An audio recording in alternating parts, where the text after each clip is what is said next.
जय श्री राम, जय बागेश्वर धाम। दोस्तों, आज हम आपको बहुत ही शक्तिशाली मंत्र के बारे में बताने जा रहे हैं। यह मंत्र स्वयं गुरुजी ने बताया है। जो भी व्यक्ति पीपल के वृक्ष को छूकर ये मंत्र बोलता है, उसकी जो भी मनोकामना होती है वह तुरंत उसी समय पूरी हो जाती है।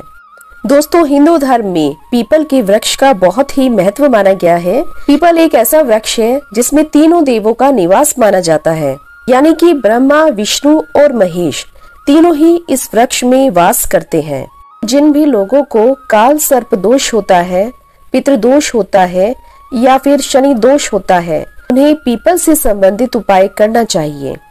शनि दोष से जुड़े हुए लोगों को यह उपाय अवश्य ही करना चाहिए, क्योंकि पीपल वृक्ष के उपाय बहुत ही महत्वपूर्ण होते हैं और बहुत ही शक्तिशाली होते हैं। इसलिए दोस्तों, आज हम आपको एक ऐसा शक्तिशाली मंत्र बताने जा रहे हैं जिसे पीपल के वृक्ष के सामने मात्र बोलने से हर इच्छा पूरी हो जाती है। इसलिए दोस्तों, हमारे द्वारा बताए गए उपाय को आप सही प्रकार से सुन लें, क्योंकि यदि आपने इसको सही ढंग से नहीं किया तो आपको इसका पूर्ण फल प्राप्त नहीं होगा। यह ऐसा प्रयोग है कि कभी भी इसका उपाय खाली नहीं जाता। यदि कोई भी व्यक्ति इन उपायों को पूरे विधि विधान के साथ कर ले तो केवल मिनट भर में ही यह उपाय अपना असर दिखाने लगता है।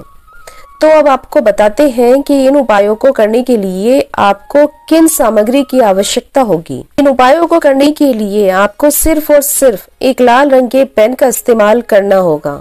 वह पेन आप कैसा भी ले सकते हैं, चाहे तो स्याही का पेन ले सकते हैं, स्केच पेन ले सकते हैं और रिफिल वाला पेन ले सकते हैं।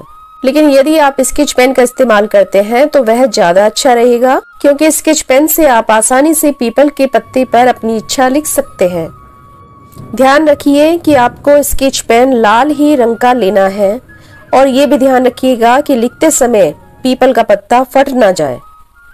लेकिन ध्यान रखिए कि यह उपाय आपको सिर्फ और सिर्फ शनिवार के दिन ही करना है। शनिवार के दिन पीपल के वृक्ष के पास जाएं, और दोस्तों, आपको इस तरह का पत्ता लेना है कि जो बिल्कुल साफ सुथरा हो, कहीं से भी कटा फटा ना हो। और इस पत्ते को आपको पेड़ के तने से यानी पेड़ से ही जुड़ा हुआ रहने देना है। अगर पत्ता जुड़ा हुआ रहेगा तो यह ज्यादा अच्छा रहेगा। आपको पत्ते को तोड़ना नहीं है। अब इस प्रयोग की शुरुआत आपको शनिवार के दिन से ही करनी है, यह ध्यान रखिएगा। और लगातार 7 दिन तक आपको यह प्रयोग करते रहना है। दोस्तों, पीपल के पत्ते पर आपको अपनी इच्छा लिखकर उसको मोड़कर उस पर कलावा बांध देना है। एक और बात का ध्यान रखें कि यदि आपकी इच्छा प्यार से जुड़ी हुई है या फिर पैसों से जुड़ी हुई है तो आपको लाल रंग का धागा बांधना है। लेकिन वहीं यदि आपकी इच्छा किसी दुश्मन से छुटकारा पाने की है तो आपको लाल रंग के धागे का इस्तेमाल नहीं करना है, आपको काले रंग के धागे का इस्तेमाल करना है। दोस्तों, इन छोटी छोटी सी सावधानियों को यदि आप उपाय के समय अपने ध्यान में रखते हैं तो आपकी सभी मनोकामनाएं पूरी हो जाती हैं। यह उपाय करते समय आप ध्यान रखिएगा कि आप पत्ते को टाइट कसकर ना बांधें, क्योंकि ऐसा करने से वह पत्ता फट भी सकता है। आपको पत्ते को मोड़कर हल्का सा ढीला रखकर ही धागे को बांधना होगा। ध्यान रखें कि जब आप पीपल के पत्ते पर अपनी इच्छा लिख रहे हो तब आपको वह इच्छा बोलकर ही लिखनी है, और उसी समय आपको पीपल के वृक्ष में नीचे की तरफ झुककर थोड़ी सी मिट्टी लेकर अपने माथे पर तिलक भी लगा लेना है। और थोड़ी सी मिट्टी पीपल के पेड़ की जड़ से लेकर आप एक पुड़िया में बांध लें और उसे अपने घर के मंदिर में रख दें। यह भी ध्यान रखें कि इस उपाय के लिए केवल 1 चुटकी ही मिट्टी लें। अब यह मिट्टी आप अपने घर के मंदिर में रखिए और उसके बाद वहां पर घी का एक दिया जलाइए। उस समय आप भगवान हनुमान जी का ध्यान करिए और उनसे अपनी इच्छा को बोलकर बताइए। जब आप अपनी इच्छा दोहराकर बताएंगे तब आपकी इच्छा बहुत ही जल्दी पूर्ण हो जाएगी। आपकी जो भी इच्छा है वह तुरंत ही पूरी हो जाएगी। साथ ही आपको एक छोटा सा मंत्र भी बोलना है। मंत्र को ध्यान से सुने। ओम ह्रीम वट स्वाहा। बस यही छोटा सा मंत्र है, ओम ह्रीम वट स्वाहा। इस मंत्र को आपको 8 बार बोलना है। इसी प्रकार से आपको यह मंत्र अगले 7 दिनों तक करते रहना है। अगले शनिवार के दिन आपको पीपल के वृक्ष के नीचे फिर से जाना है।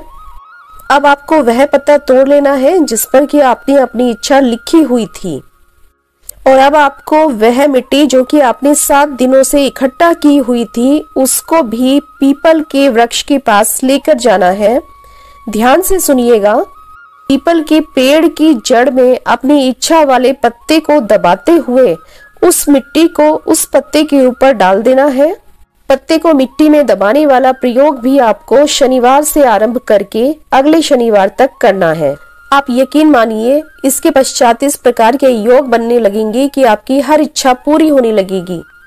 इस प्रयोग को आप कभी भी कर सकते हैं, लेकिन खास दिनों में करने से ज्यादा लाभ की प्राप्ति होती है, क्योंकि यह उपाय कभी भी खाली नहीं जाता। दोस्तों, इस उपाय के पश्चात आपके सभी ग्रह नक्षत्र सही होने लग जाएंगे। इससे आपकी सभी मनोकामनाएं पूरी होने लगेंगी, आपको सफलता मिलनी आरंभ हो जाएगी तथा आपके घर में धन और वैभव की कभी भी कमी नहीं रहेगी। खुशियां आपके घर में आने लगेंगी। इस उपाय को बहुत ही छोटा तो मैं नहीं कहूंगी, इस उपाय को करने में आपको समय अवश्य लगेगा, लेकिन ये बहुत ही कारगर उपाय है। गुरुजी ने यह उपाय स्वयं बताया है। यदि आप कर सकते हैं तो जरूर कर लीजिएगा, और छोटा सा वह मंत्र भी याद कर लीजिएगा। यदि आपको ये दी गई जानकारी पसंद आई हो तो चैनल को सब्सक्राइब और वीडियो को लाइक अवश्य कर लीजिए। मिलते हैं एक नई वीडियो में। जय श्री राम, जय बागेश्वर धाम।